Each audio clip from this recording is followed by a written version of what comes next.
no one's going to fix your life but you. You always have to take a step up in the ladder to be able to get to the top. You can't get to the top by flying up. Yeah. Human beings don't fly. For me, what has always worked is having the small next dream, the next step.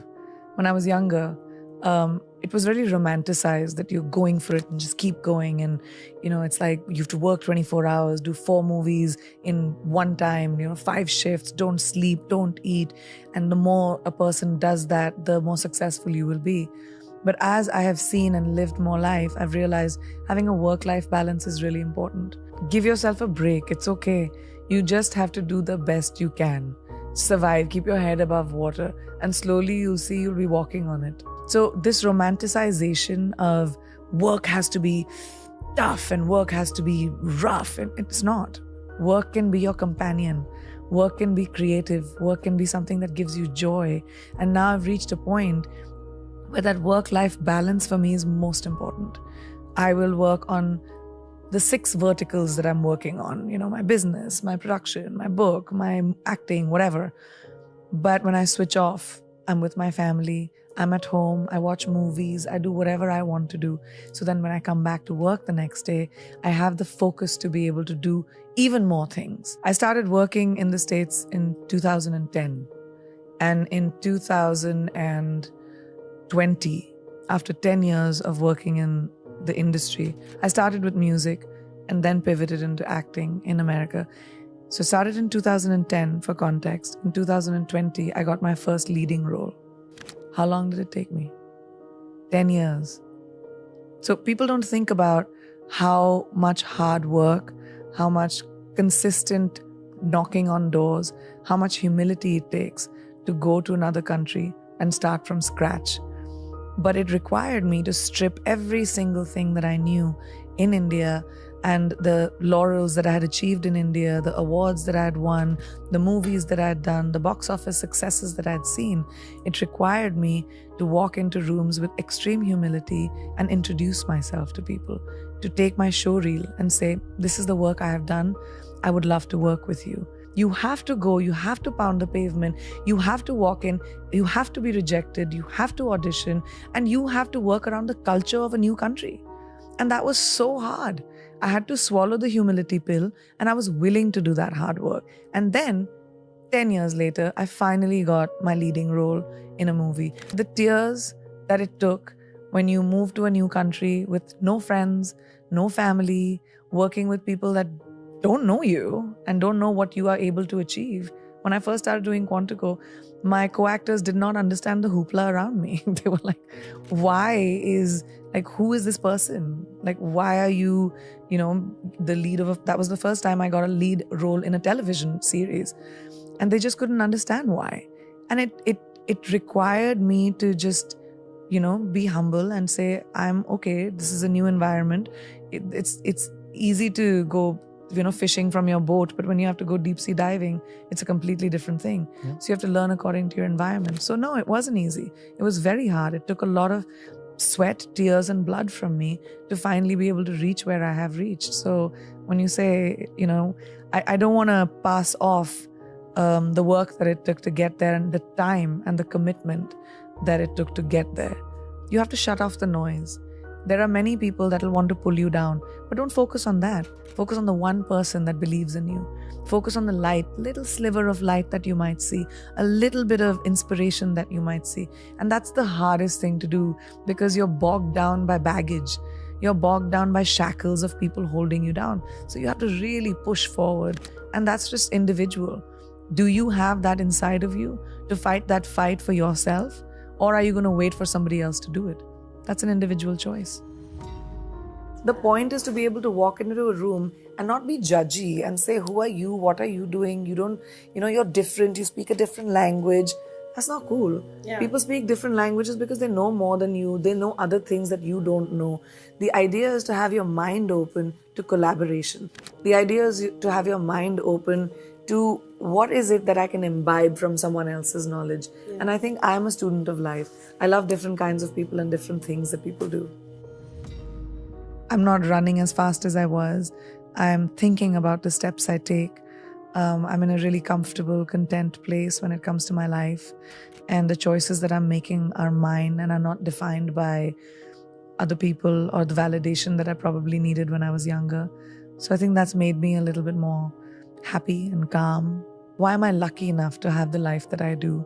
And some other woman, somewhere else, with the same desires, same ambitions, same, needs, doesn't have any of it. I really think about that a lot. It makes me feel like there must be something I did right. I wake up every day with a sense of gratitude, and I wake up every day with wanting to give back, whether that's with the person that is standing right next to me or whether that is a life choice that I might make. But giving back, I think, is so crucial when it comes to being grateful. I'm highly grateful for everything that I have. And I do think that maybe I did something right, that I've been blessed with the opportunity of having the life, being born to the parents that I was, being able to have the opportunity of making my own choices, having agency in my own life. If you think about women around the world, so many don't have that. Like, complete choices are made for themselves. But my parents told me, you have to have your opinion. It can be very scary. I mean, this generation of girls is fearless, and there's so many girls that take charge of their own lives, and they say, I'm not going to fit into the cookie cutter mold that probably my mother did or my grandmother had to. And it's so, I have goosebumps right now just thinking about it. I meet so many young women who have changed the trajectory of their families because of the choices that they've made. I think my message would be that there's a lot of noise around us and people that tell us to be a certain way. I was talking the other day about someone that when I went to convent school, I had this thing called moral science, a subject called moral science, which taught me how women should be seen, not heard, the lengths of our skirts, how we should sit with our legs. There's so much that is being told to women that to be a good girl, you have to be a certain way. Good girls don't make history. Bold girls make history. Bold people make history. So if you want to be the lead actor of your movie, which is your life, you've got to take choices that might be contrary to what you've heard. And that empowerment may or may not come from your parents, may or may not come from your family or boyfriend or whoever you're around. It comes from you. And that no one can do. If you don't have that encouragement in your home, try to find it in your gut, because no one's going to fix your life but you. I don't know. I don't think about the future. I'm not someone I plan for the future, but I don't think about how far I can go. I mean, who knows what my future holds for me. But what I can think about is my present.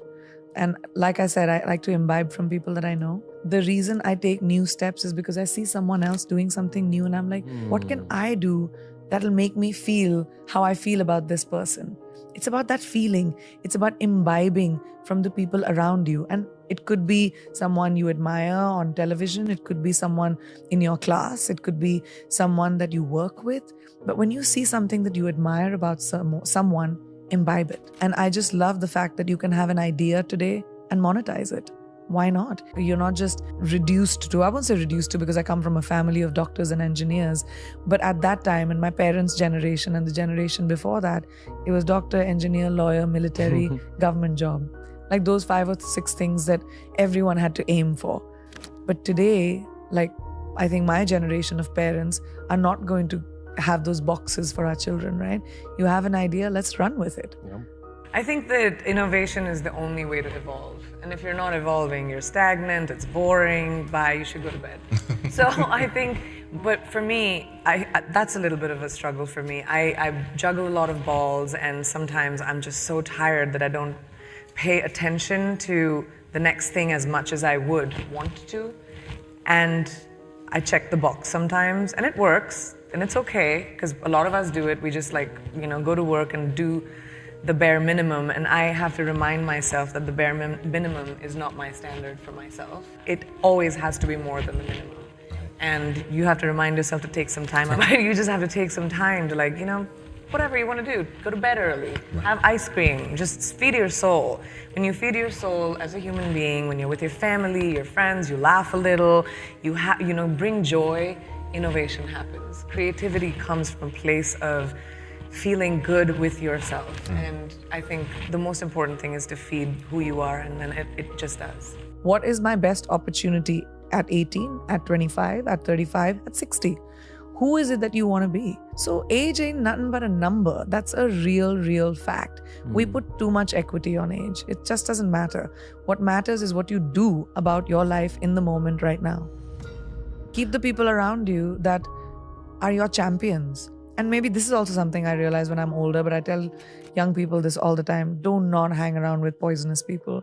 Do not keep people around you that are toxic, that mess with your brain. Keep people around you that are genuinely happy for you. Only people that are genuinely happy for you. And if that's two people, you're a rich person. I think the meaning of life is having purpose.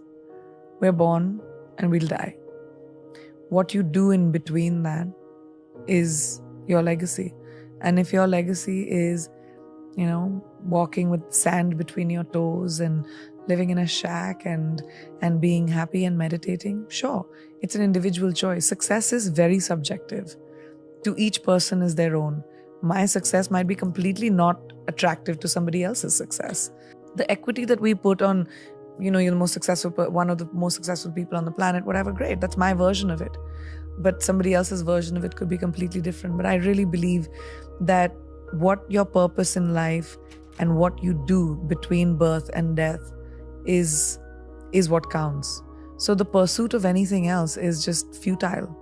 The pursuit should be, what am I doing in my life? What do I want to do in my life? Who do I want to be? Who do I want to touch? What do I want to create? Do I want to create? Or maybe I don't want to create. And all of it is fine, as long as you're at peace with the choices you make. So make choices that make you feel peaceful.